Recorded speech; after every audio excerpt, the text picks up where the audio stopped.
Welcome to Creative Block. We're your hosts, V. And Sean, aka Lord Spew, and we talk shop with other creatives in animation and comics about things like finding your artistic path or the process of making art while we draw together. We asked people on our social medias if they had specific topics they wanted us to discuss, as well as some drawing prompts. If you haven't yet, check out our Patreon and subscribe to our channel. Today we are joined with Branko Kljajic. How was it? How was it?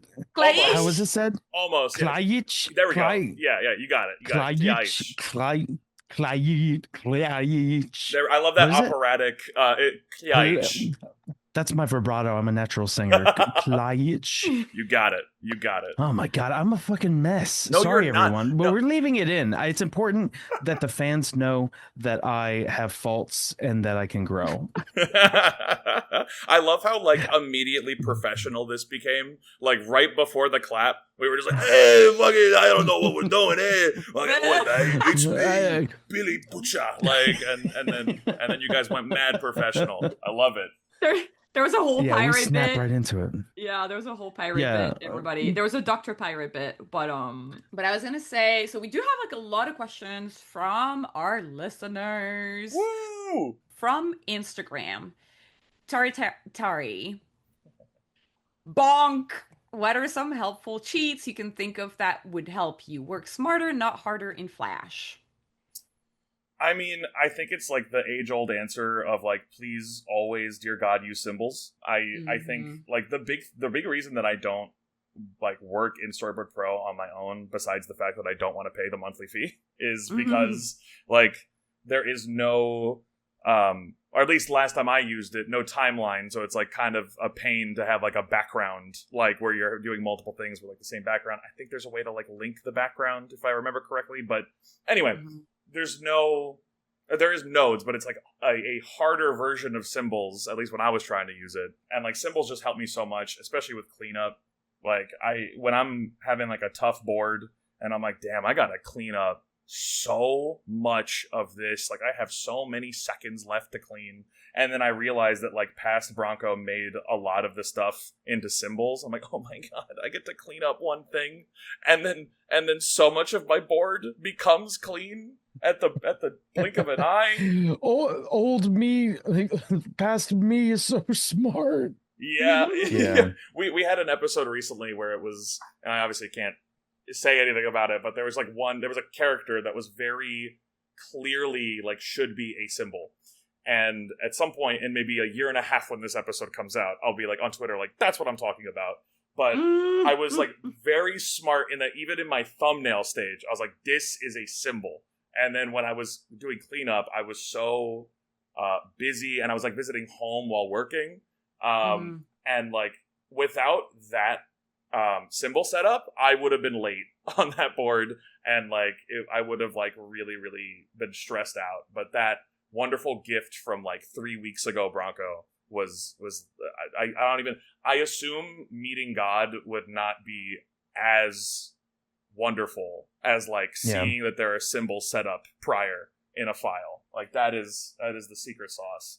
And I think, and this one, it's great that Talia asked this, and I'm reluctantly gonna say something that she recommended to me that I now use always, which is, and I say reluctantly because we have a very funny brother-sister relationship where we are mildly teasing each other all the time. But object drawing mode in Flash. So instead of drawing with just raw paint, basically, that you can't edit, you're essentially doing a very primitive version of Storyboard Pro lines that you can individually move around. It's way worse than Storyboard Pro. And I used to not do it because back in I assume CS6 or 5 or whatever when I was initially learning Flash, my teacher at school was never use object drawing. It will make Flash crash and explode and turn into fire. And I was you got it, sir. But I guess since then, when it became... You also shouldn't use it as if you plan on animating those boards, because it makes things difficult, makes filling things in difficult. But if you're just doing boards with it, then go for it. Yes, exactly. And thank you for saying that, because it was very helpful for boards for sure. Yeah. Because what's specifically about it makes it helpful for boards? Is it that you can like individually tweak the lines? Yes, exactly. So it's like, oh, I don't like this, and instead of having to like painstakingly erase a section and then like hopefully not mess up the lines that you like, you just plop out the one little bit that you don't mess with. Because if you're going to organize all the separate things on the face into symbols, you might end up having an instinct to put that on each of the things on a separate layer, but basically it makes it so that you can have one layer with a bunch of little groups, but like if you move the head group, it can move independently from the eyes if you separate them as, I mean, if you work in a smart way and you're drawing with you're using your hotkeys and turning things into groups as you go, then you can be smart and like, okay, I don't want this head to get altered by me erasing stuff. Like, so you move it by selecting it or whatever. But man, Adobe Animate. I love that like you guys Animate. can geek out about this, because I used to use Flash when I was a teenager, and then I never used it ever again. So it's my baby. Mm-hmm. Yeah, I mean, there's still some things that it does that I haven't found a satisfying counterpart in Storyboard Pro. And the cool thing about boarding in Adobe Animate is if you plan on animating in Adobe Animate, you can make everything different symbols and then basically clean up certain things far fewer times, because it's organized in like every instance of that torso throughout the whole short is a symbol, and then you clean it up once and it populates the whole thing with a cleaned up torso. And because of that, it can make cleaning up boards very fast if you plan on animating them. Yeah, and that's also why I think like our pipeline works pretty well, because we're also animating in Flash. We're sending it to Canada and they're animating in Flash. I'm almost positive they sent like the files. Mm-hmm. Yeah, and it's really cool. Like I've been in contact with people who are like up in the studios over there, just like through Twitter and stuff, and they have talked about like just. Well, first I remember being like, "Oh my god, they're gonna hate my work. Like I'm doing too much. I'm making their lives a living hell, like doing these action shots or whatever." And then I talked to them like, "Oh no, you organize it well, so it's like it's cool. You're chilling." Nice. And I'm sure that just comes from me like doing animation as a job before. I mean, I don't know, I'm not organizing it perfectly. Like if you look at my library, I'm not really naming everything, but like when it's going to somebody else, it's good enough. But at least everything's separated into layers, instead of doing it raw dogging on what. Oh, we're hitting the raw dogging. It's nice to be able to take your camera moves and be able to give those camera moves to the animator, and they're not having to recreate those camera moves again in a different program and try to copy your camera moves, because that's a whole extra step in it, especially if you have complicated camera moves. Like that part's annoying as an animator. Yeah, absolutely. Yeah. Especially because like camera moves in Flash are like super hard to do. Talking about animation, I'm Sora 137 is asking, any tips for someone who wants to learn how to animate? Oh yeah. Main one, the one that I did not do enough in school, was just do it more. Like I was being too perfectionist with every like little thing that I should have cranked out within like 2 days. And instead I'm spending like a week, 2 weeks. I'm obsessing with it. It's becoming stiff. Like if you're in that learning stage, like everything you make is essentially like practice. So just treat it like you're just gonna like, it's a consumable. It's like a disposable camera. Like it's awesome to look back to, obviously, for your progress, and not saying that everything you make is like not worth it or anything, but just I think I was placing too much of like worth and my self-worth on like every little thing that I did, and it would have been much better if I just was like pooping out some like gross looking animation just so I can get used to movement a little bit more or like depth and you know, actually just getting a character to move around the screen interestingly instead of like, okay, so the walk will be like this and I gotta make sure that like the foot contact is exact and oh my god, and like, no, just I don't know. Unless your point is to, if you're at the point where you already feel relatively comfortable and you want to get more into the nitty gritty, that's cool. But if you're just starting, like, just go do it. And then also, for the advice of like starting storyboarding on like a show, I know that's not the exact question, but I did want to talk about this. And one of my board partners, Jalen, love that. Jalen Tate Lucas, go check his stuff out. He's lovely. He's wonderful.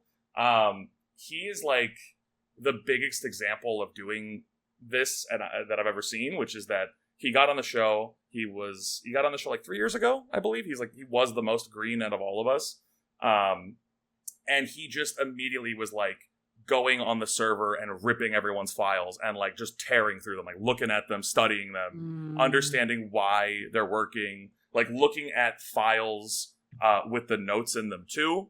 If I remember correctly, like not just the finished product, but like what was the director saying, and then just like really like not having that ego that I had a little bit, and just being like, no, let me learn from the people I'm working with also like the people who have been doing this job for a while, so they, you know, they're still here, they know what's up.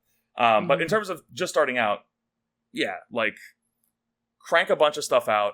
There's classes everywhere online. You don't need to go to, you know, like a $60,000 a year school to learn how to do this. Like, you know, I think it was very beneficial for me because I was very bad at self-regulating at the time, and like having a schedule for myself. So it really was worth it for me. But like you could do all this for free with how much information is online these days. It's so wonderful to see like the classes or just like the videos on YouTube of people just popping that information out for free.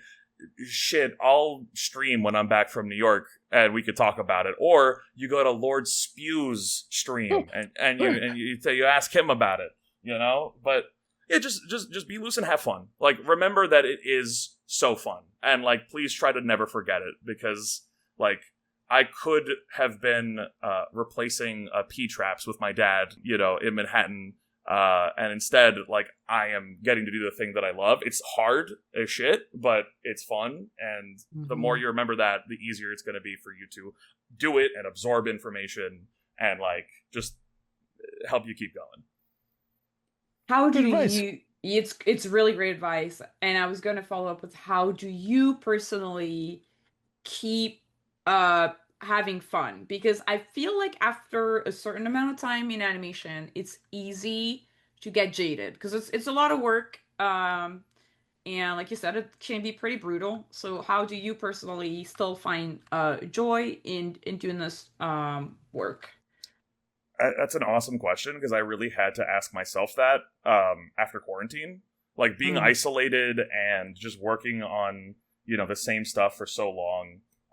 It just like I definitely got like real sad and like not like I was not finding joy in drawing. Like I wasn't drawing on the side. I was just like doing my work and then just like slumping over and playing Overwatch or whatever. But the real thing that I've noticed, and it even happened today because I was like really strung out for finishing this board right now. Yeah, and like it's funny. It's like the answer is so obvious, but it is like talking to other people. It's like being at the studio. Again, like I love being in the studio as much as I can. Like a lot of the time when I really need to lock in, I need to go home to like finish my stuff because I don't know if you can tell, I'm a chatty Cathy, but like just like talking to others about work and like seeing what they're working on and just hearing about and just like yapping, or even if it has nothing to do with art, just like talking with people in your line of work, like at the studio or just like homies that love the same thing or whatever. And just like remembering like, wow, this is like bringing us together. This is so fun. You know, this is, there's never this like water cooler talk for me at work. Cause I could just like, we're talking about so much fun stuff that we all are there to do. And just, that's the great way to like rediscover it for me, is just finding someone random to talk to at the office because I'd be accosting people at the office at this point. I see them in the kitchen. I'm like, what's your name? I'm sorry, I will forget that immediately because I'm really bad with names, but I will write it down on my notes app when you remind me. And like, what do you do? And let's fucking talk about it. Because today, that same kind of thing happened. I was actually talking with a fellow guest from a little while ago, Steve Wolfhard, at the office today.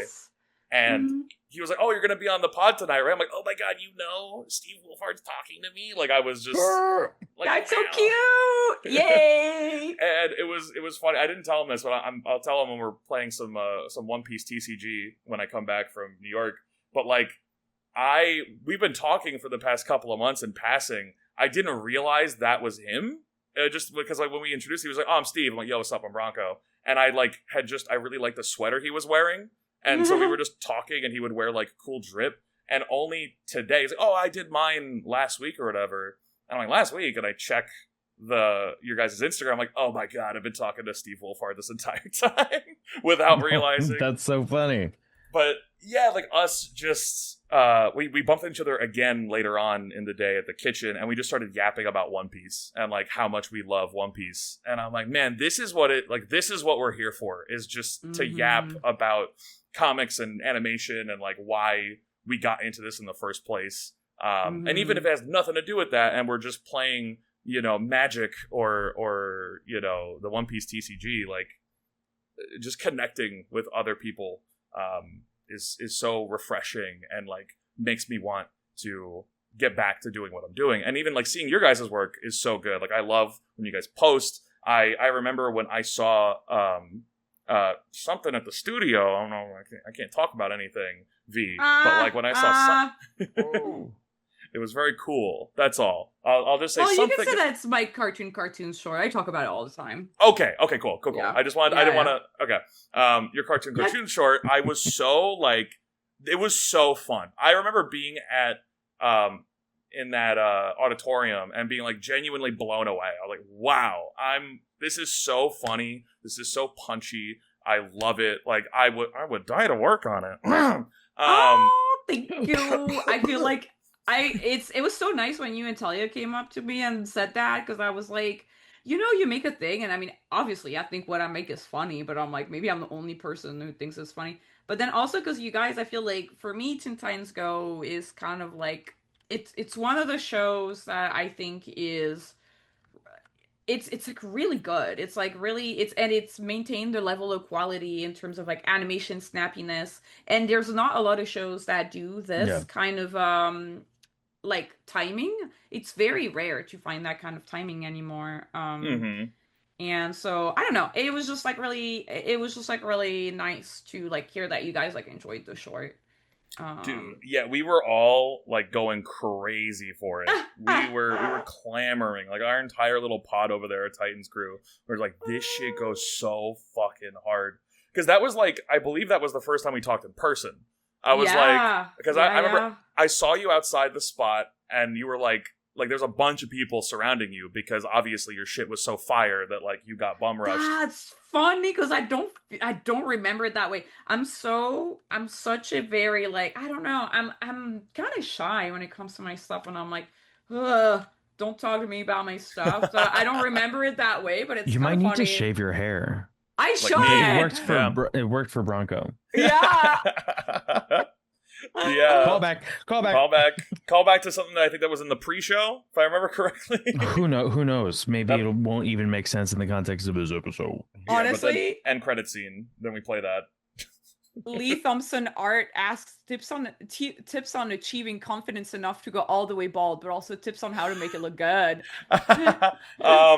You're never going to be ready for it ever. I was forced into it by my homie Silver. He was like, I booked you an appointment at my barber. We're going. Like, clearly you think about this on your fucking head every goddamn day.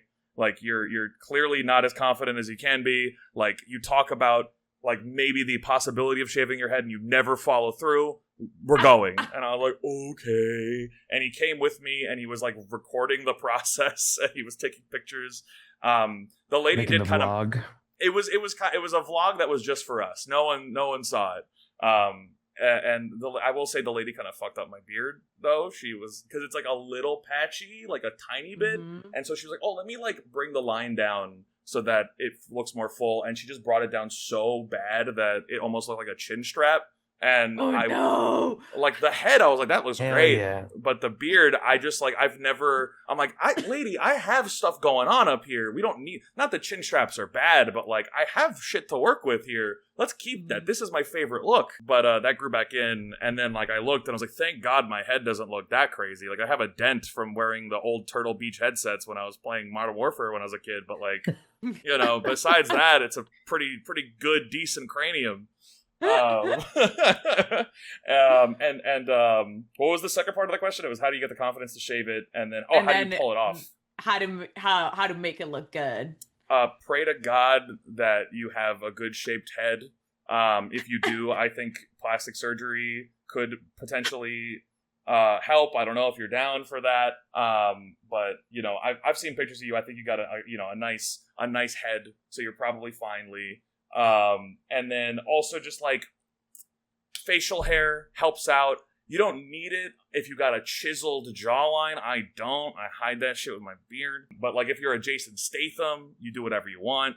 I just saw a video of like music videos he was in back in like the day before he was big and famous, and he's just like weirdly dancing in a Speedo at the back of these like German music videos or whatever. Good for him. Great bod. But yeah, you know, just what the main thing, forget all this aesthetic stuff. Just wear it with pride. Wear the bald head with pride, and that will look good. Because the second you're feeling, you know, like too insecure about it, like people are gonna smell it. And you know what? Forget all those other people. You're gonna smell it. So you look in the mirror, you shave that head off, and you go, "Dang, you sexy bald motherfucker. Good job." And that's gonna help you out.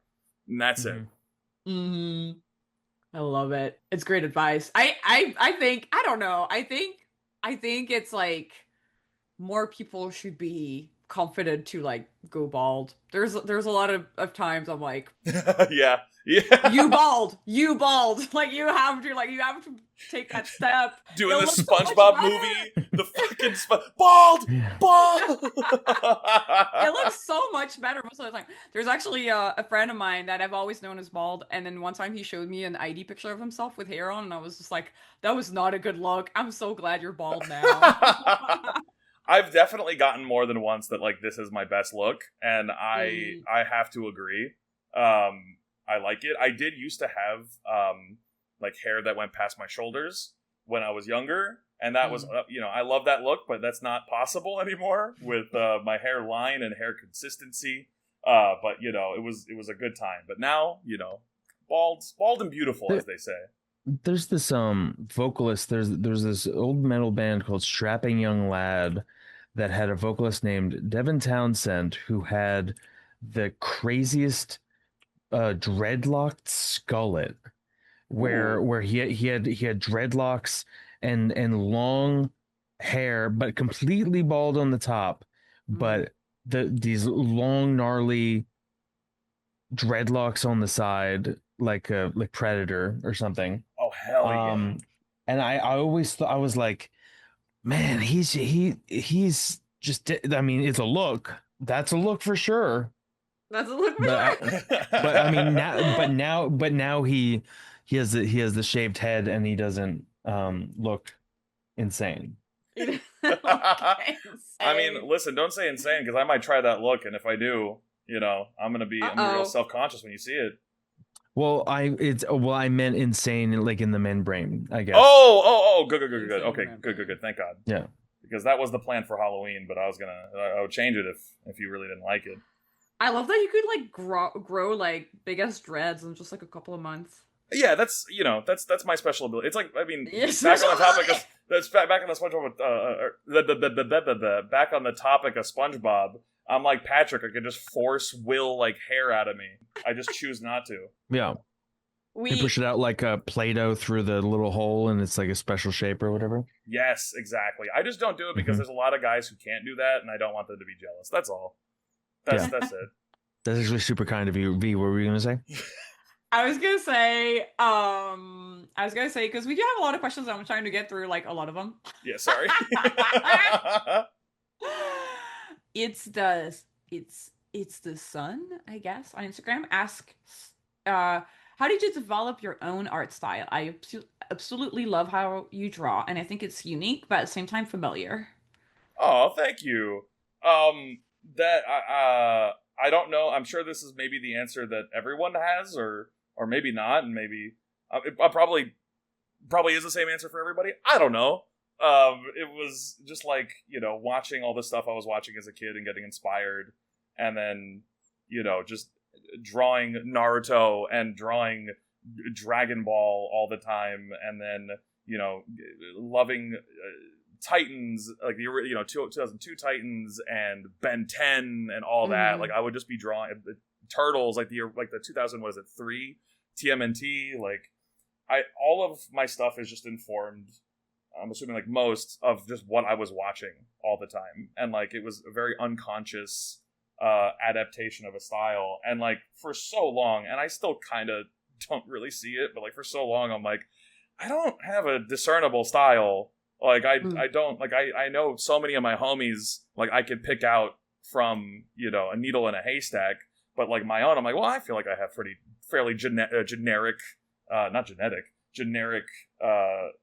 art style, and like clearly not because of your wonderful kind comment and from other homies saying the same, but like, yeah, I think it's very much like an unconscious, just like what you're studying, what you like, what's like permeating your brain. I love Pokemon too, like the art is so good, Digimon, all that. So do you ever find yourself drawing what you would normally be drawing, and then you realize you're drawing it like a Teen Titans board instead of strictly your drawing style, and you're like, wait, how do I draw that thing in my style again?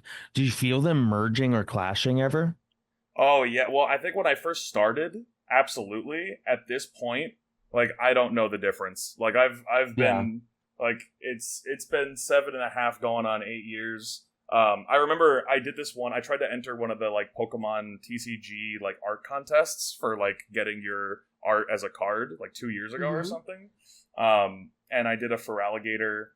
It didn't get in because I basically did it the night before because I was so busy with work. But I was fairly proud of it. I'm like, cool, this looks great. And then I showed my best friend back home, Nicola, and he's like, oh, Feraligatr in the Teen Titans Go style. I'm like, what? Wait, no, wait. What? I didn't mean to do that. Gosh! Yeah. Were you into an identity crisis? Yeah. I was like, wait, no, who am I? I am Robin. No, I mean, yes, no. But also no, I'm me. It's interesting too, because like you were a fan of Teen Titans Go, right? Before going on the show. So when Canadian Conure on Instagram asked, have any fans of Teen Titans Go ever joined the team, asking for her friend? Well, I can say with confidence, me. I was watching Go when it first came out when I was in senior year of high school, which I brought that information up to my EPs, and they wanted to hit me and then turn into dust for telling them that I was watching it when I was 17. You made them feel old. Yep. Sure did. That's amazing.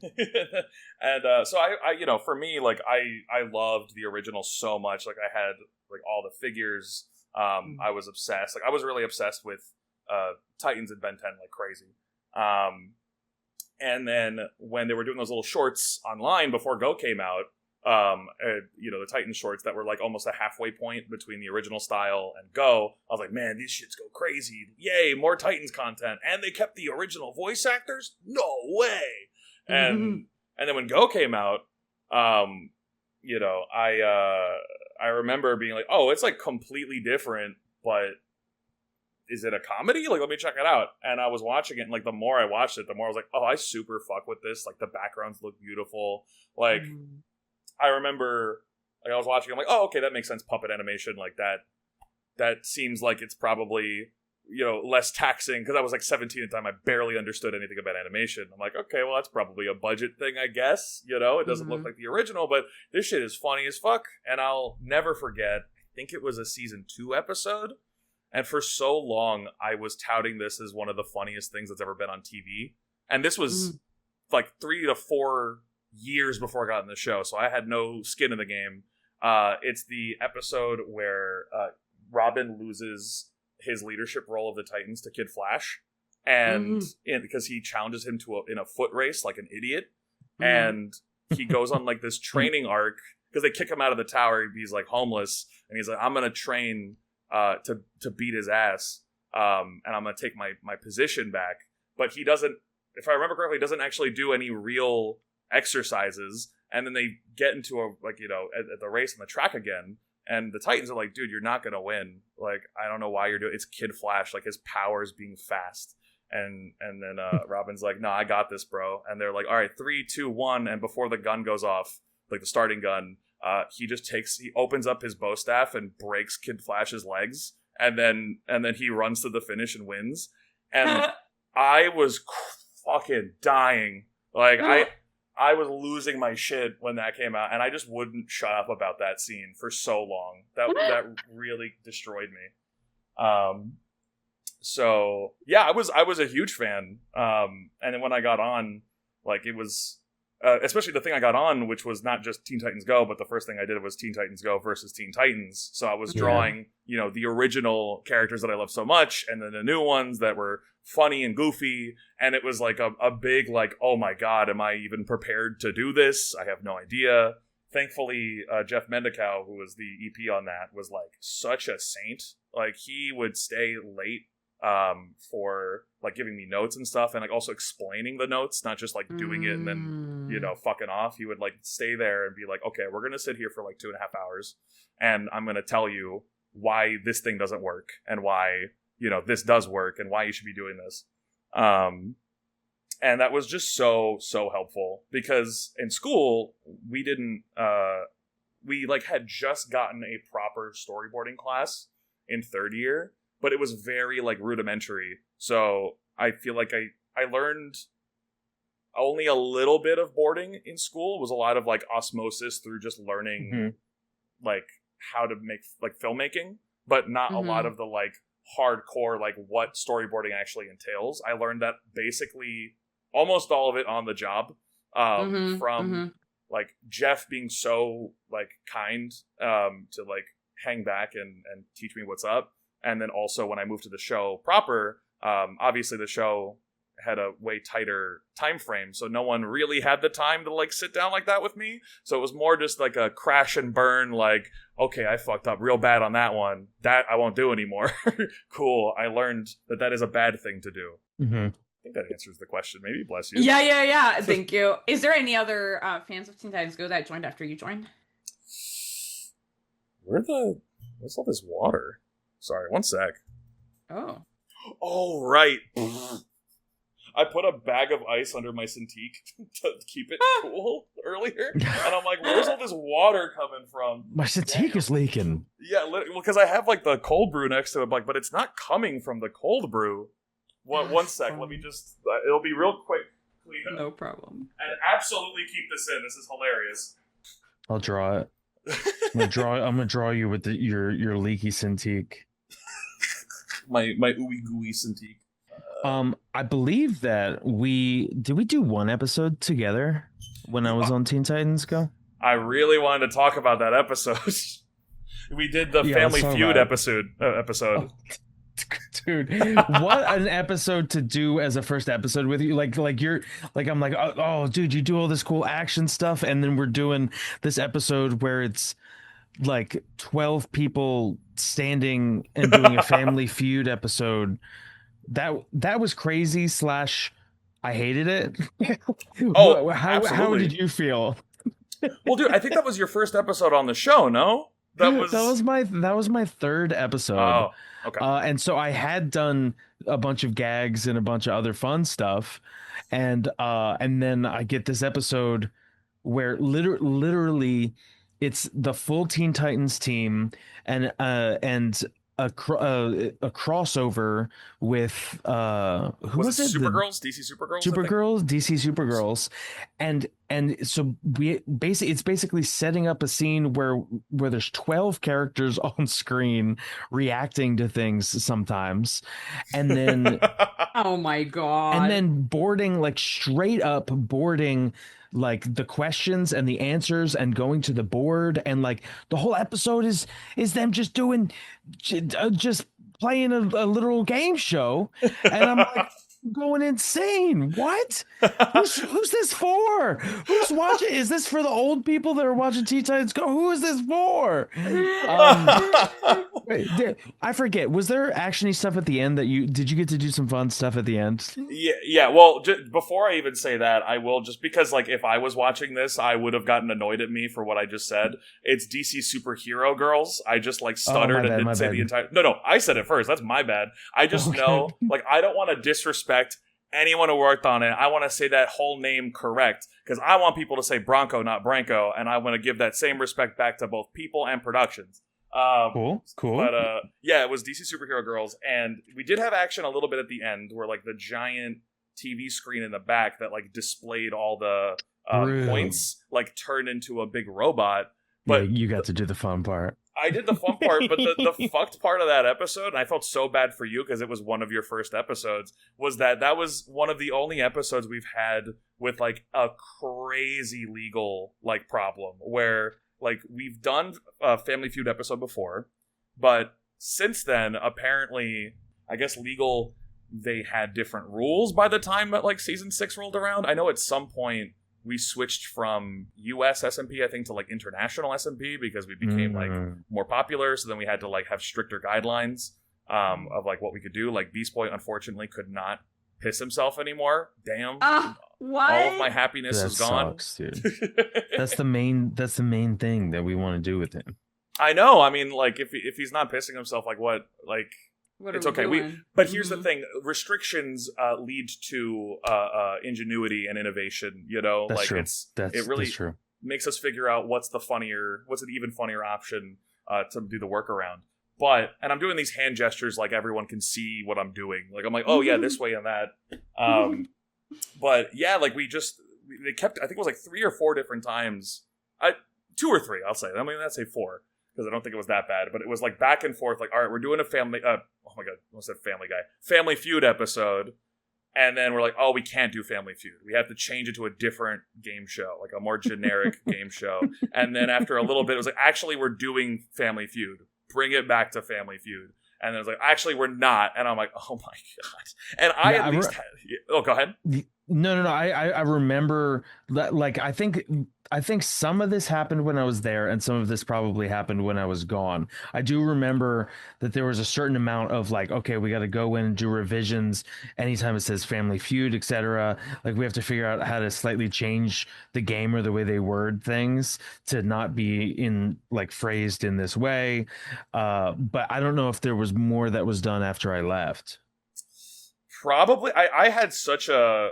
it was such a crazy experience working on that one that unsurprisingly, I did not check the animatic afterwards. Like I was like, you know what, that's in the past. I don't need to watch that episode anymore. But it was, I felt extra bad for you, not only because it was one of the first episodes, but also like at least I had the fight scene at the end that was completely unbothered by that.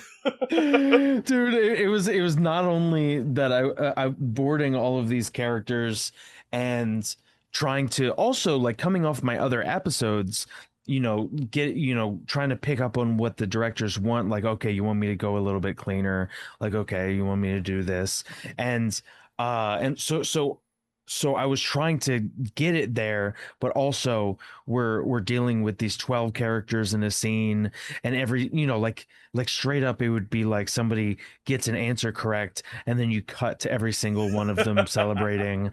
And then and it would just do that each time anybody answered anything. You would cut to 6 people reacting, and you would need to do the before and that. And I was just like, dude, this sucks. And I try not to complain very much. There are maybe only like 2 things that I would complain about being kind of like a little bored by what I had to do, and I would say that's my number one most like kind of slog of an episode, and it's a bummer to end on that note. I Yeah. that was the third episode that I worked on before we wrapped for Christmas break, and then I wasn't on the next season. So I was like, ending on that one. I don't know if I totally proved myself on that one. I don't know if they're gonna bring me back based off that episode. I mean, that was totally out of like your control, out of any our control. Like I forgot which director we were working with, but I remember the like sheer remorse in the voice of like, okay, so SMP came back. Oh and my Wow. we gotta change it. So like, because we also last season, I'm sure I can't talk about it, but we had a similar problem with one episode, and it was something. The episode came out like a banger, but like it was a similar, like there was a kind of a snag halfway through boarding, and it was like, oh fuck, like this went from being kind of fun to like, if I had hair, it would be falling out right now. I think this is so hard when like that sounds like a lot of I feel like adult shows where you're like really getting into like these like late notes, which can be like really tough sometimes. Reboarding kind of like halfway through. Ugh. Yeah, and like, and depending on the scene, like you're maybe screwed, maybe fine. Like the episode that I was on this last season, like thankfully, my sections, I had built them in a way where like the way I was changing it like wasn't as excruciating as it could have been. Mm. But it was definitely a little bit of a scary moment, because without that snag that we ran into, I actually would have had no notes on my section, because I remember like hopping on a call with my director on Monday morning on week 3, and I'm like, yo, so like, what's up? What are the notes? Like, did Pete see it? Like, what'd they say? He's like, all right, so good news and bad news. Good news, they love it. No notes. I'm like, dope. What's the bad news? Like, we have to change so much of this episode because of legal. And I'm like, fuck. Yeah. I was like, this episode is not going to be very clean at the end of it. I'll tell you what. Yeah, for real. Yeah. But what I will say is, like, you were saying that when you first came on to Teen Titans Go, that you felt a little awkward because there was a lot of people that were older than you didn't know who to go to lunch with and stuff. Right from the beginning, starting on that show, having you and Talia as people that I could like come. I mean, I would come in and interrupt you. I would come and interrupt you and talk to you and shoot the shit and kind of brainstorm jokes and be like, hey, is this like off base? Me trying this was very, very helpful, and one of my favorite parts about working in house with other storyboard artists. Dude, thank you. I mean, I have to really attribute that to Talia. Like, truly, she when she came in, it was her, Josh Weisbrod, and Christine Kwan that came in at the same time from Yabba Dabba Dinosaurs, and like I guess they were just all hanging out on Yabba. Like, they were all going to group lunches and stuff. So like they kept that energy when they came to Titans, and they like, because I was like going home for lunch sometimes, just like, let me go watch Demon Slayer. Like, I got no one to wow. really like, because I was like friends with the other board artists, but like they were just like busy doing other shit, and my ass was at the time when Talia showed up, I was like, I did just turn 23 or something. Yeah, that sounds correct. And I still had hair on the top of my head. And it's tough when you're in a studio working on a show and you can't like socialize. Like, even though I will say like a big difference between working in France and working in the US is that I feel like working in the US, like I've been on shows where people like had like over socialized sometimes, where I'm like, okay, I really got to focus. Like, whereas like in France, it's like sometimes like it's so tight. So like we have like a 15-minute where like everybody goes kind of insane and talks, and then everybody's just like quiet, and like we just like work on our Cintiq like crazy. Speed running socialization. Yeah. Oh yeah. But like if you don't have even that, like that's just, it's tough. It's hard. It's like almost like working from home pretty much. Exactly. And I think I got too used to that, and so then like, Talia and then also Josh and Christine like really helped kind of bring that more like community energy to the board artists, at least. Because I'm sure, you know, everyone on the other side of the building, it sounded like they were like chilling and having a good time. Not that I wasn't having a good time, but I was just like too used to the reserved quiet. And so by the time you came along, like we were, you know, laughing. We were having Luke, our supervisor director, like come in and close our door for us because we were being too fucking loud. Which I'm sure while you were there, you heard us like losing our shit in the room over. Yeah. I mean, I would walk by and I would hear you guys talking about whatever the new online fetish that just dropped. That's Talia. That's like, Talia. No. That's just like people's heads on a pelvis with no limbs. Like, yeah. And both Branko and Talia would be like, you know, we love that. And I'd be like, man, you guys are teaching me a lot. No, I'm just kidding. I know just as much about that stuff, but I do. We all have gaps where we, you know, in our knowledge, and it's nice to share that kind of stuff. So, yeah, and I will clarify. I was told by Talia today that I should stop spreading misinformation. That she is really into a bunch of different fetishes. It's just a long running joke that like basically every fetish joke that happens in Titans is just like unceremoniously given to her. Like she does a lot of inflation. Like there's a lot of like people blowing up so big and being so full they're gonna pop. And like oh my god.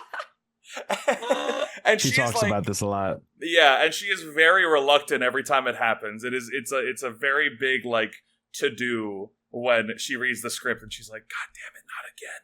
Like, oh my god, how many burgers are they gonna fucking eat this episode? Like, what's happening? God damn it! Like, so you know, it is. I was a little bit misrepresenting her. You know, I don't want to come to work tomorrow and she, you know, is holding a gun to my head. So I will. You know, I'm being transparent. That was a joke. It was a joke. We have some questions from Newgrounds as well. Charlie Kraken asks, on average, how much is cut or added in transition from storyboard to animation? Ooh, okay. So when it leaves my hands, especially now that I've been on the show for so long and I know like the voice, I also know relatively what like the animators will get mad at me for and what they won't. It doesn't change too much. Like, we really figure out all of the extra notes, like, before it's passed off to animation. And when it does get out of my hands, like, then, you know, sometimes a director will go in and do those changes themselves while the rest of us move on to a new episode. And usually those changes are more just, like, did an executive have an extra note, you know? Or is there some small SMP thing that needs to be changed? But typically, like, we build it fairly one-to-one by the end of the 4 weeks, so that like by the time I'm watching it fully done and on screen, I'm like, oh yeah, it's like it's essentially just my animatic, like with like beautiful animation and wonderful backgrounds and like awesome character designs. But like I'm like, oh yeah, that's like barely changed, to the point where like when there are changes, it's very noticeable to me because that rarely happens because we try to make things as efficient as possible before it's handed over. So there's less like back and forth, as much as, because there's always going to be back and forth because it is an iterative process, but as much of that we could squeak out of the process, the better. And I'm sure, you know, we've gotten pretty good about it and pretty efficient, which is probably why we are still on the air because we are efficient and we are doing it in Flash. Yeah. This is a funny question also from Newgrounds. Alastair asks, do people think too much about art equipment? Oh, absolutely. Even I did back in the day. My Cintiq I'm working on right now is the one that I like worked side jobs and raised money for in first year of college to get, and it's a fucking 24-inch HD touch. I was like, oh, the touch has got to be like the next level. This extra $500 is really gonna like sell this fucking thing. I'm gonna, and like this gigantic. I don't know if you guys have ever worked with a 24 HD. 24 is crazy because I remember being at Warner Brothers and we had the 16, which is Ooh. right. It's already big. Wait, no, wait, hold on. Wait, no. Oh, I'm saying misinformation now. Let me look up 24 versus 16. I got the 16 right here. Boom. Okay, so I have the same as I have the same as you. I have a 16 as well right now. But and then so yeah, Warner Brothers did have the 24, the 22 or 24. They have the 22. Your arm gets tired. They're Your arm gets tired huge. doing such big circles. Yeah. I mess with the 22. I think the more I work with the 16, the more I'm like, okay, this is kind of the wave, like the perfect size. But the 20, they don't even have a 24 at work. It's a 22. The 24 HD it is like the heaviest thing in the fucking world because the screen itself is not that much heavier or bigger, but the base is like essentially like a 50-pound cement brick that was impossible to move from New York to here. My dad had made his own contraption where he created all of the insulation himself. He put it in he's a contractor, so he built it for me to make sure that it didn't crack on the way there. That box, when it said caution heavy or whatever, it was an understatement for how big and heavy this goddamn box was. That's so crazy. That being said, you do not need the most up-to-date, expensive Cintiq, where you're using the most expensive software, and you're getting your fancy ergo arm, but it's pretty cool. But you don't need all that. If you got an iPad and Procreate, or whatever, or even sometimes I kind of yearn for the days where I had that old bamboo Wacom or the Intuos, where it's not even it's just a tablet and not a screen. I think whatever you I don't think I could go on. back to these, dude. I feel like the screen, I do remember starting storyboarding on the Intuos, and the Cintiq just kind of helped me. I remember I was twice as fast on the Cintiq. Yeah, there's a lot of line redrawing. There's a lot of Control Z draw, Control Z draw, and you're trying to do the line over and over again because when you're drawing on the little tablet and eyeballing it, there's an extra layer of. But I think the 16 inches or even the 13, I had the 13 HD for a while, and I thought that was great. I think for boards it's great. Yeah. Yeah, and the Intuos with the no screen is definitely not the most optimal, but if you're just starting out, just whatever you can grab to get you to start. Even I mean, you're probably not, but even a light box, with paper, or just doing the classic flippy dippy, or I don't know, do it with MS Paint. You really you'll learn the fundamentals in whatever you're using. So as long as you're comfortable using the thing, go for that. You do not need the expensive bells and whistles. Grab that $10 drawing program, and just go crazy, because you're gonna learn regardless, and it's better to learn while you're saving money than dropping a big amount of money and then maybe regretting it later. Who knows? Real. Yeah. So true. Chick_Vesna asks on Instagram, has turning your passion for drawing into a career changed the way you feel about it? So this is fun. So we have two fun special guests in the questions. This one, I've been talking about Nicola, my best friend from back home. This is his mom.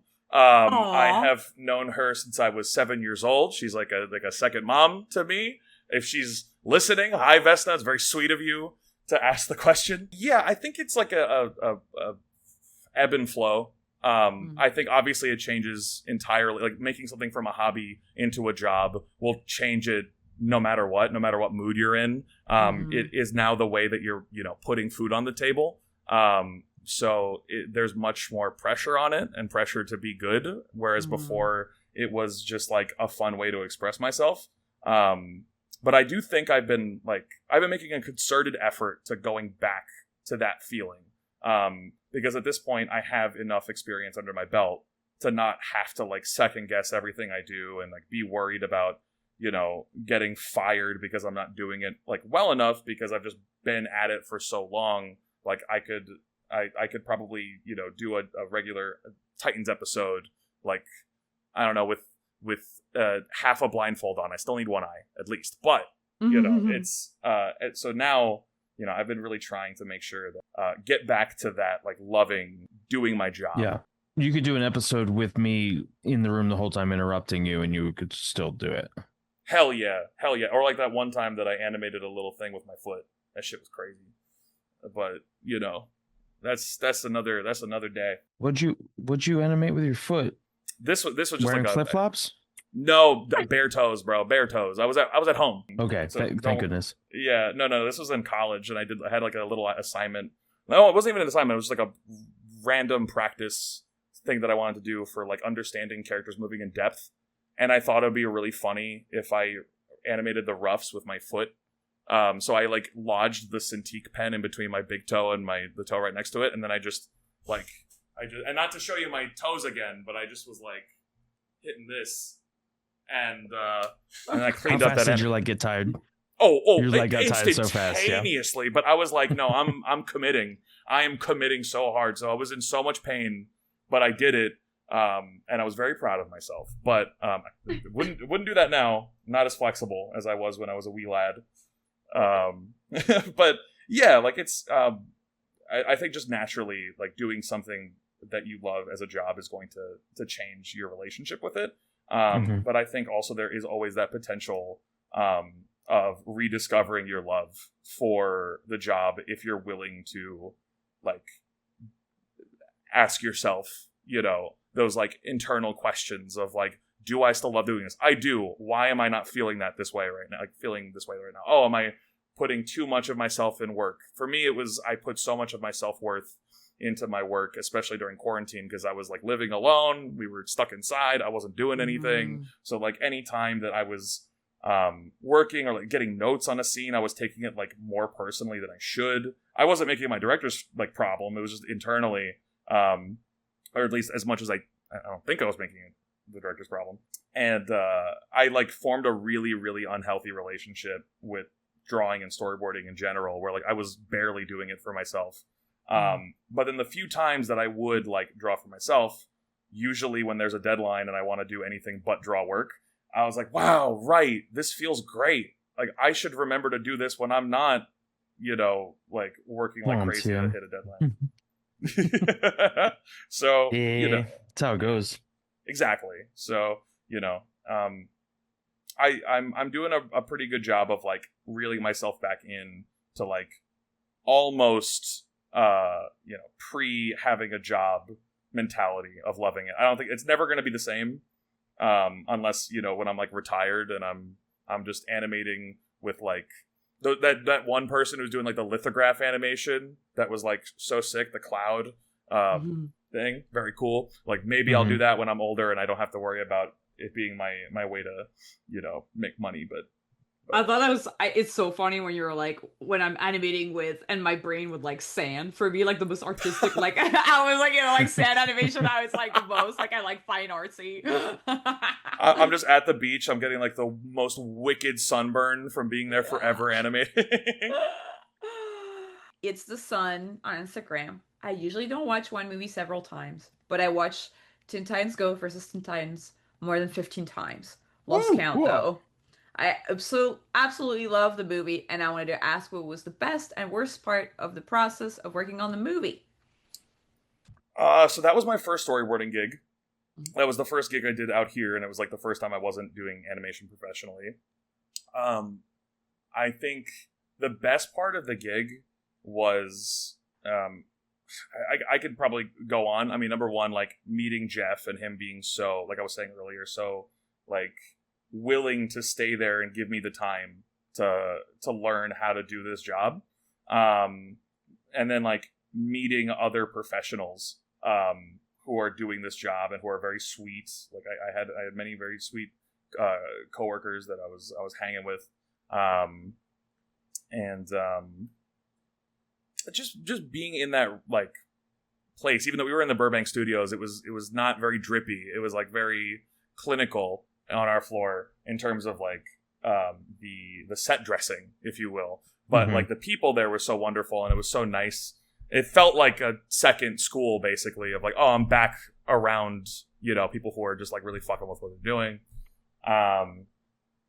obviously, like, getting to draw the characters that I was collecting all the action figures of when I was 7 years old, like, blew my mind. I'm like, oh my god, I get to draw Robin and Starfire, and I was very ecstatic about that. So there's my answer is very long. I think almost all of the things were very good. I think the bad part about it, I think, is like, so I was hired as a board artist right out the gate, not as a revisionist. I'm pretty sure we just didn't have them on the project, or if we did, they came later.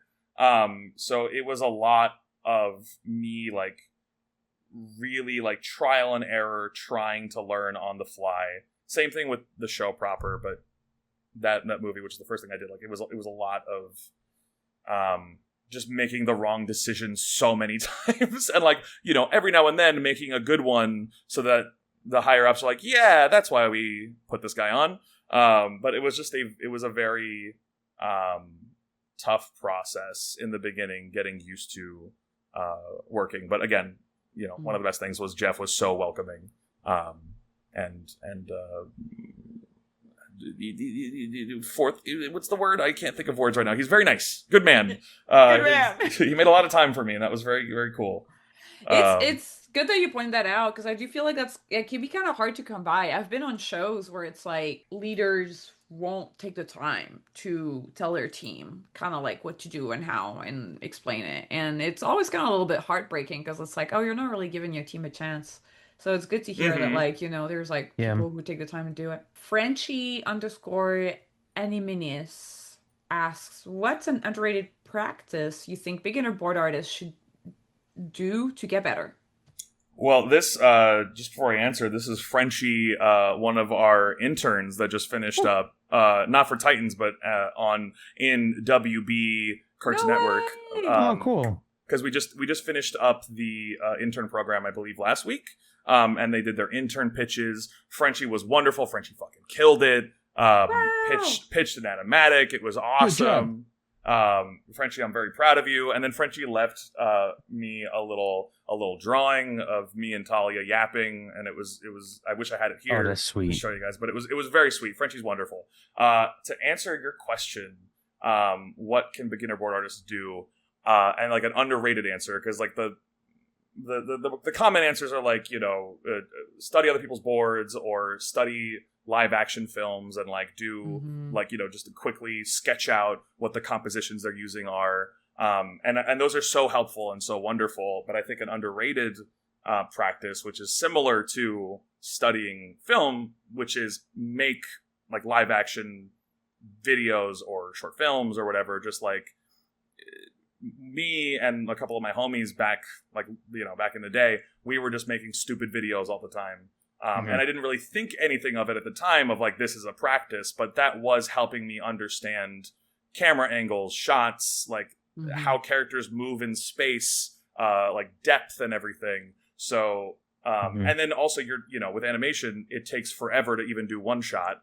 With this, like you can pump out a whole thing very quickly. You're just on your phone, you make some random funny bullshit with your homies, post it on TikTok or whatever, or just keep it for yourself. But like that is such a fantastic way to really get yourself acquainted with like cinematography and like essentially directing, because that's what you're doing when you're boarding. Like obviously we have directors, but like you're choosing shots, you're choosing how characters move, you're even the perspective, which is another thing I'm sure everyone knows, but like pay attention to your perspective class. That's probably going to help you out way more than the anatomy classes. Obviously poses are very important, but like, God, like laying down a grid, when I didn't know how to do that, all my shots were too flat, uninteresting, terrible, boring, boo. And now even if it is a flat shot, with just that perspective knowledge, and also the knowledge I gained from just shooting things on my phone, I know how to make boring things look cool. And I also know how to make cool things look cool. And also cool things look cool, but on a budget, which is, that's more just trial and error from like your director being like, bro, we can't do this. What are you talking about? We don't have the fucking money. But yeah, like just, I think getting a really, really good sense of 3D space and depth, even if you are working on a show, inevitably, that is very flat and like sitcom staging, I think it's still going to help you regardless. And like understanding that. and yeah, just understanding. That was That's it. That's my answer. No, I mean, finding low effort ways to practice editing is so helpful. Like to edit try to edit a funny video, or to edit a video that's shot normally but to edit it in a funny way is such good practice for how the camera can be a character, and how what the camera shoots and how it cuts can even be a joke. And it's something that, because animation takes too long, we're not cutting animation and editing animation quite as much ourselves, more than likely, right? Yeah. And even like one of my favorite, I still go back to it. I won't tell anyone what it's called or what YouTube channel it is, but me and a homie made this like stupid trailer for a movie we never made. It's like a 3-minute, like a way too long trailer that we cut together on like iMovie when we were like 17, 18. And we were up so late editing that. We were like up till 5. We were so excited. He was sleeping over. We didn't know how to rip music. Well, we were making a film, but with all action figures. Like we weren't even stop mowing it. We were just like holding them just off screen and just bouncing them up and down. And like, looking back, I noticed like, oh shit, like there's like a low angle shot that's being used, and like, oh my god, this action figure of a wrestler is in like the thirds of the screen instead of just in the middle. Like I was accidentally practicing these like film techniques without even realizing that I was doing it, or sometime like when I did it a little bit later, I was realizing, and then that was kind of very interesting to realize, oh shit, I can practice. Just as an aside for that video, me and him had no idea how to rip music, and so we really wanted I'm forgetting the name. It's a very classic song, but the is it Requiem for a Dream? The da da da da da da da. I think so. Yeah, we didn't know, so we just sang it a cappella and recorded it. And then added that in, and then we also didn't know how to rip sound effects, so there was an explosion at the end, so we just stood really far from the mic and both in unison went explosion, and then and that's how it ends. And it was just such a stupid experience, but like so fun, that we were just like problem solving and editing and having a great time with something that we did within like a day or two. Like we went to the park, shot some stuff with a car, and the rest was in my apartment, or not my apartment, my parents' place. Why did I say apartment? I guess I was on the second floor. It was almost like an apartment, but not. But anyway, we had a great time, and it was so helpful having that instead of, trying all that stuff out when you're drawing, when it's going to take so much longer and so much more of your time to essentially like fail and then learn from it, which is still good, but you're doing it much quicker with film. Yeah. That's so true. That's such good advice, because I feel like it's stuff that we don't really think about. Like I feel like I've never really done film, and it's like definitely something that I've never thought about like recommending to people to about doing. Yeah, I mean, I don't know how much I want to call my stuff film, but like that sounds a little too grand. Yeah, videos. Video, yeah. Yeah. I think maybe we'll do one more question. One last question. Just because we haven't yet had a question from Veronica Maxnico.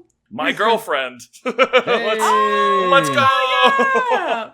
I was gonna say, when you said one last question, I'm like, all right, but if it's not Veronica, we're gonna have to do an extra question. Sweet. If you could go back to art school, is there anything you would do differently in developing your storyboarding brain? Yes, absolutely. I also think the first part of that question was like, has my brain, like storyboarding brain, like developed since school, like or like how different it is?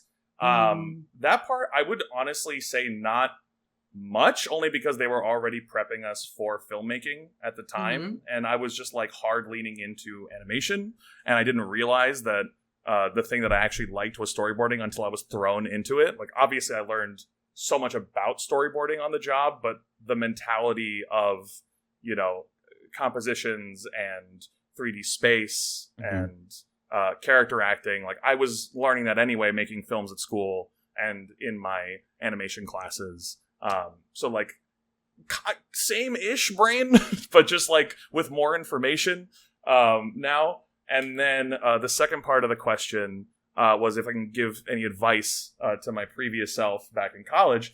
I think I would be giving a lot of the advice that I was giving now, which is just like, please be looser. Like, please put out so much more than you already are.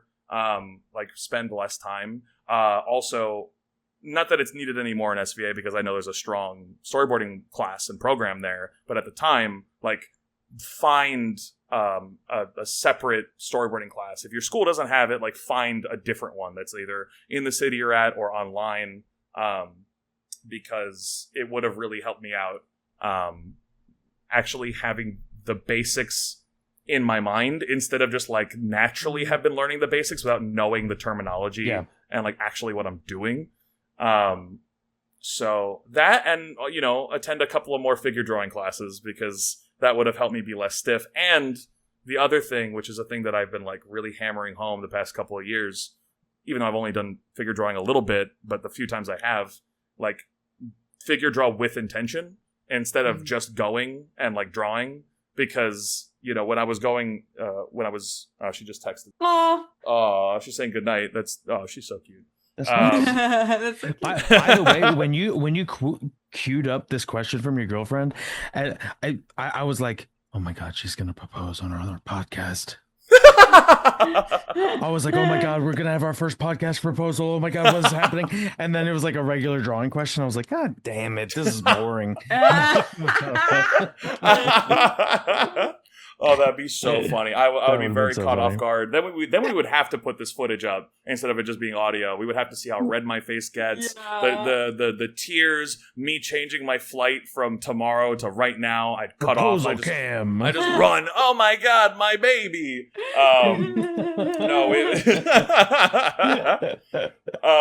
No, just an honest and very, very, very good question from her. Yeah. It was a good art question. Yeah. I am getting a little red, but that's no one's gonna see that. So I'll draw him red. Oh, I'll draw him more red right now. Oh no! Don't do that. I'm so embarrassed. You're embarrassed. I'm turning red about you turning me red. Oh my God! I just zoomed out and saw how much shit. Oh man. Talia was right about this whole drawing and talking thing. This shit is dude, crazy. It's hard to do at the same time, man. Yeah. I get it. I really appreciate you guys like just going hard for me, so that so it's not dead screen while I'm talking. But you drew quite a lot. I'm actually it's a really good amount of drawings. I think more people just listen anyway. Yeah. Like, half the time I'm drawing, I'm like, no one's even looking at this. Yeah, it's I could draw just straight up anything right now. No one would notice. I be looking. All right, and I'll be loving. You be looking. You be loving. Absolutely. Oh my God. Is there anything maybe you want to plug? Oh yeah. Well, I think I don't know if I finished the question. Oh, keep going. Oh yeah, go back to it. Yeah, I distracted you. Sorry. No, it's all good. Oh yeah, just finishing off with like the figure draw with intention. Like when I was in school, I was going to figure drawing class and just expecting like doing it to just make me better, which it was marginally making me better. But like if the difference between going in and just drawing that body and then leaving, or going in and being like, oh, that's how a trap works. Like, okay, that's how the shoulder connects, and like really focusing in, and especially like really attacking your problem areas. Like I had such an issue with hips and like the shoulder area for so long, and for a minute I was just like trying to get away, like skirt away from it by just like, oh, they'll just always wear a skirt, wear like a hoodie or a scarf or like a popped collar, or they'll have like a little sash on their hips, so that I don't have to think about drawing that. And I think if I really like, which I did end up doing later on, but like at the time in college, especially in that place where you're supposed to fail and supposed to mess up so you can learn from it, I really wish I was a little bit more proactive about just being like, no, I suck at drawing. We'll bring up feet again. I suck at drawing feet. Let me really come into this anatomy class with like focusing on this thing. Like I'll draw the rest of the figure, but I'll really work on the hip or the foot or the knee. Dude. Oh, sorry, go. No, I was just gonna say it's really funny because it was like one time one of it was one of my sort of peers, I guess. Like he was more experienced than me, but he wasn't like a teacher in the class, who like told me like, "Oh, you never draw the face, the hands, and the feet," and I was like, "God damn it!" And then I was like, "All right, I get it."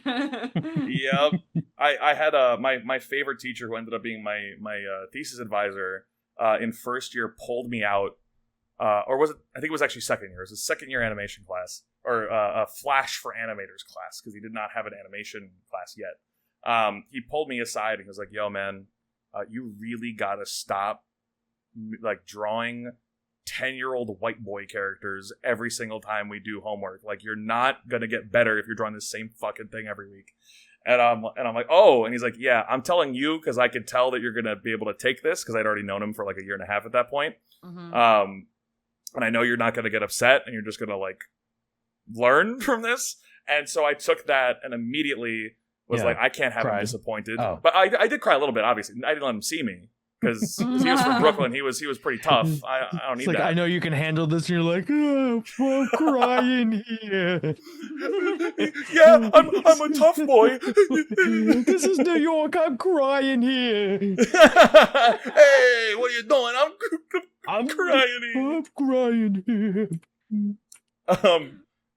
So like I went back home and I the next assignment I drew like a freak, like a big like furry, not just like a furry ball guy that like had big ass arms and like stick thin legs and cool kicks on him, and he just was so completely different than what I was regular drawing, which was just like, I don't know, a slightly stretched out Timmy Turner. And and then when I turned in that homework, like he didn't say it, but when he was looking at it on the screen, he looked at me and just did a very small thumbs up, like just like real secret just for me. And I was like, "Fuck yeah, man." But yeah, just being pushed out of that comfort zone, either by yourself or by others, is like so wonderful and so helpful for growth. I want to explain a joke that I made in my head, but then I didn't say. So earlier, and because I keep thinking about it. Earlier, you said, you learn biceps, you learn traps, and then I was gonna go, that's short for trapezoids, and it's not. But then also building off of that joke, and I was gonna say, and that's why Branko's main character has a block for a head. And like it's just based on a misunderstanding about muscles. Anyway, sorry. That's a great. I love that. I just kept thinking about it. Oh man, hell yeah. That's funny. Sometimes you just move on from a thing and then it's just playing in your head and you're like, I didn't get to say what I was going to say, but then it's so stupid. Like, yeah, anyway, so I got it off my chest. Thank you guys. You got it off your chest. I'm the king of that. Don't worry. I had like a big Ben 10 Humongosaur joke yesterday that I had to like give everyone the preamble for because I had waited like 10 minutes. And I was just like, all right, well, you guys remember when we were talking about bears. I've been calculating this joke. I've been doing joke math in my head. Yeah. Like, how many of these people have watched Alien Force? Do they know Humongosaur? Will this be funny? All of that. Yeah. Finally, the like ding happened. I'm like, all right, cool. Let's say this joke. And everyone's like, we're gone. We've gone home already. Like, I'm just pulling everyone on like a group Discord call. No, come back. It very much feels like when someone drives by you and calls you a name out of the car, and then they're down the street by the time you think of like, yeah, well, you're go burn rubber, or I don't know, you like say something back to them, but like it takes you the whole block to think of like a comeback. It feels like that. Yeah. Oh man. That's I've been there. Well, talking about taking the whole block. Hey, it's almost as if the car got to the end of the block of the creative block. if you Thanks will. for watching. Branko, thank you so much for being our guest and sharing your story. Thank you so much for having me. It's always so fun to hang. Sean, when I'm back, we're gonna do that lunch. Thank you, and I appreciate you hit me up to go to an arcade, and I was like, shit, it's a bad day, but I want to hang out. But yeah, we will, and we're not going to be those Hollywood people that are like, let's do lunch, and then we don't. Yeah. No, and also I love that you didn't specify why you couldn't go to the arcade, which you didn't even tell me originally. Which is like, oh, actually, like I'm busy on that day. I'm so sorry, but like if I free up, I'll come. That was your birthday party, like, and I just happened to schedule that like on that day, and I was like, oh well, obviously, like, I don't want to make you feel bad about my birthday. That's the last thing I need. I'm like, dude, I'm going to round 1, and this guy's having a fucking birthday, and I'm not going. Like, what the fuck? That's crazy. No. It's totally okay. I'm crying here. I'm crying here. So thank you, and also thanks to our listeners. Follow us on social media at CRTV Block, where we ask for drawing prompts and questions to ask our guests. Huge thanks to our editor Clemens for editing the podcast, Marco for helping us produce the show, and Ibuka for creating the short clips we've been putting out. If you love our show, you can support us on Patreon. Becoming a patron gets you early access to interviews and access to our Discord community. There is also a second part to the interview that is locked on Patreon.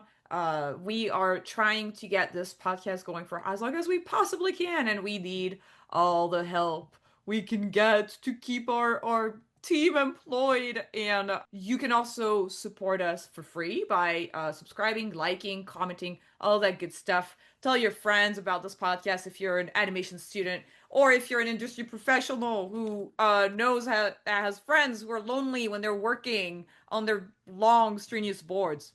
Tell them to hang out with us through this podcast. Honestly, if your friends are lonely, you're doing a bad job at being a friend. You're doing a bad job of being a friend. Go knock down the door. Go.